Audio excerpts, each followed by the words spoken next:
Every Who down in Whoville liked Christmas a lot. Bow. Wreath.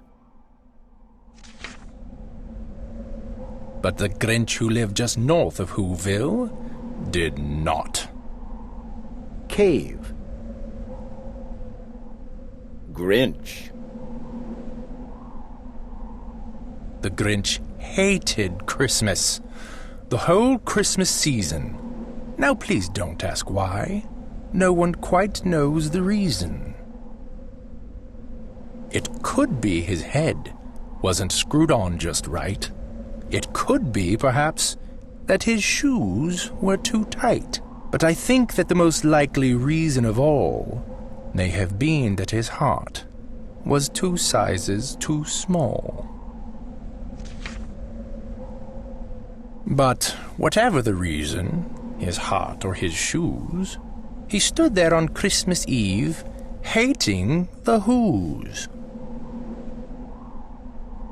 Staring down from his cave with a sour, grinchy frown at the warm lighted windows below in their town. For he knew every Who, down in Whoville beneath, was busy now hanging a mistletoe wreath. Tree. Whoville. And they're hanging their stockings. He snarled with a sneer. Tomorrow is Christmas. It's practically here. Then he growled with his Grinch fingers nervously drumming. I must find some way to stop Christmas from coming.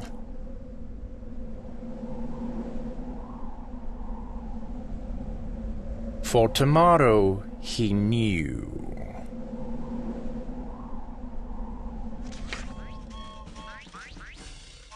All the Who girls and boys would wake bright and early. They'd rush for their toys.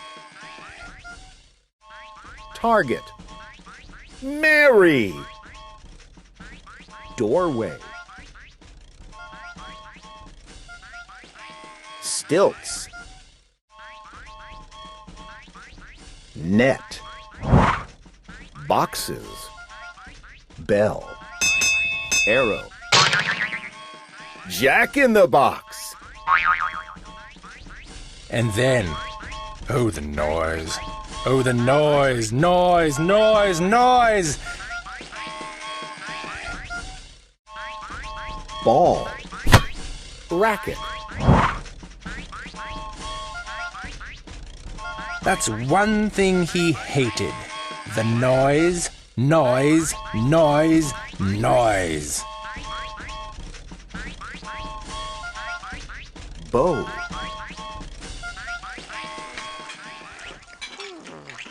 Then the Whos, young and old, would sit down to a feast. And they'd feast, and they'd feast. Candlestick.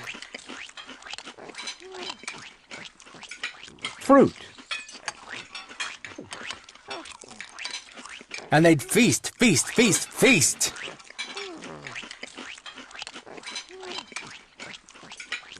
They would feast on Who pudding and rare Who roast beast, which was something the Grinch couldn't stand in the least. And then they'd do something he liked least of all. Every Who down in Whoville, the tall and the small, would stand close together with Christmas bells ringing. They'd stand hand in hand, and the Whos would start singing. They'd sing, and they'd sing, and they'd sing, sing, sing, sing. And the more the Grinch thought of this Who Christmas sing, the more the Grinch thought, I must stop this whole thing. Why, for 53 years I've put up with it now. I must stop this Christmas from coming. But how? Then he got an idea. An awful idea. The Grinch got a wonderful, awful idea. I know just what to do. The Grinch laughed in his throat, and he made a quick Santa Claus hat and a coat. And he chuckled and clucked. What a great Grinchy trick! With this coat and this hat, I look just like Saint Nick. All I need is a reindeer. The Grinch looked around, but since reindeer are scarce, there was none to be found. Did that stop the old Grinch? No, the Grinch simply said, If I can't find a reindeer, I'll make one instead. So he called his dog Max. Then he took some red thread, and he tied a big horn on top of his head. Thread. Horn. Max. Collar. Then he loaded some bags and some old empty sacks on a ramshackle sleigh, and he hitched up old Max. Sleigh. Rope. House. Then the Grinch said, Get up! and the sleigh started down toward the homes where the Who's lay a snooze in that town. All their windows were dark, quiet snow filled the air. All the Who's were all dreaming, sweet dreams without care, when he came to the first little house on the square. Ladder. This is stop number 1. The old Grinchy Claus hissed, and he climbed to the roof, empty bags in his fist. Then he slid down the chimney, a rather tight pinch. But if Santa could do it, then so could the Grinch. Wagon. He got stuck only once, for a moment or two. Then he stuck his head out of the fireplace flue. Christmas tree. Where the little Who stockings all hung in a row. These stockings He grinned. are the first things to go.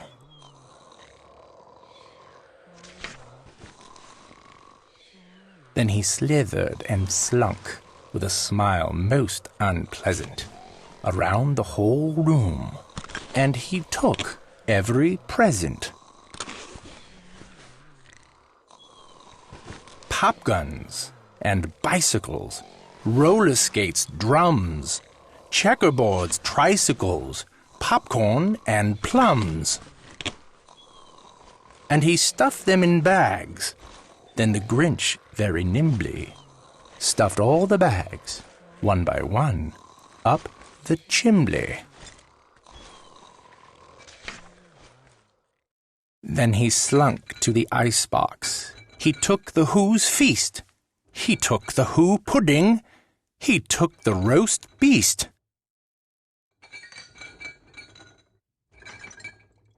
He cleaned out that icebox as quick as a flash. Why, that Grinch even took their last can of Who hash. Icebox. Fireplace. Cutting board. Then he stuffed all the food up the chimney with glee. And now Grinned the Grinch. I will stuff up the tree. Log. And the Grinch grabbed the tree, and he started to shove, when he heard a small sound like the coo of a dove. He turned around fast, and he saw a small Who, little Cindy Lou Who, who was not more than 2. The Grinch had been caught by this tiny Who daughter, who'd got out of bed for a cup of cold water. She stared at the Grinch and said, "Santa Claus, why? Why are you taking our Christmas tree? Why?" But you know, that old Grinch was so smart and so slick, he thought up a lie, and he thought it up quick. Why, my sweet little tot, The fake Santa Claus lied. there's a light on this tree that won't light on one side. So I'm taking it home to my workshop, my dear. I'll fix it up there, then I'll bring it back here. And his fib fooled the child. Then he patted her head, and he got her a drink, and he sent her to bed. Who? And when Cindy Lou Who went to bed with her cup, he went to the chimney and stuffed the tree up. Then the last thing he took was the log for their fire. Then he went up the chimney himself, the old liar. On their walls he left nothing but hooks and some wire. Mouse. And the one speck of food that he left in the house was a crumb that was even too small for a mouse. Then he did the same thing to the other Who's houses, leaving crumbs much too small for the other Who's mouses. It was 1/4 dawn, all the Who's still abed, all the Who's still a snooze, when he packed up his sled. Presents. Bag. Packed it up with their presents, the ribbons, the wrappings, the tags and the tinsel, the trimmings, the trappings. 3,000 feet up the side of Mount Crumpet, he rode with his load to the tip-top to dump it. Pooh, pooh to the Who's. He was Grinchiously humming. They're finding out now that no Christmas is coming. They're just waking up. I know just what they'll do. Their mouths will hang open a minute or two. Then the Who's down in Whoville will all cry boo-hoo. That's a noise, Grinned the Grinch. that I simply must hear. So he paused, and the Grinch put his hand to his ear. And he did hear a sound, rising over the snow. It started in low, then it started to grow. But the sound wasn't sad. Why, this sound sounded merry. It couldn't be so, but it was merry, very.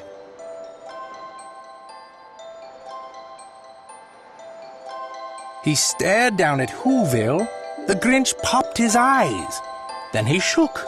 What he saw was a shocking surprise.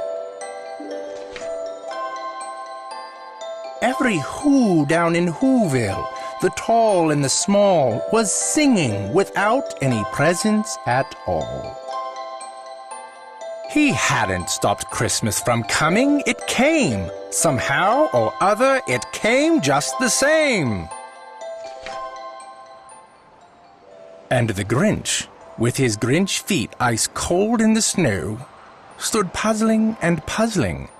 How could it be so? It came without ribbons. It came without tags. It came without packages, boxes, or bags. And he puzzled 3 hours, till his puzzler was sore. Then the Grinch thought, of something he hadn't before. Maybe Christmas, He thought. doesn't come from a store. Maybe Christmas, perhaps, means a little bit more. And what happened then? Well, in Whoville they say that the Grinch's small heart grew 3 sizes that day. And the minute his heart didn't feel quite so tight, he whizzed with his load through the bright morning light.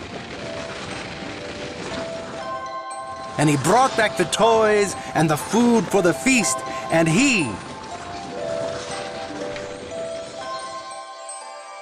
himself, the Grinch, carved the roast beast.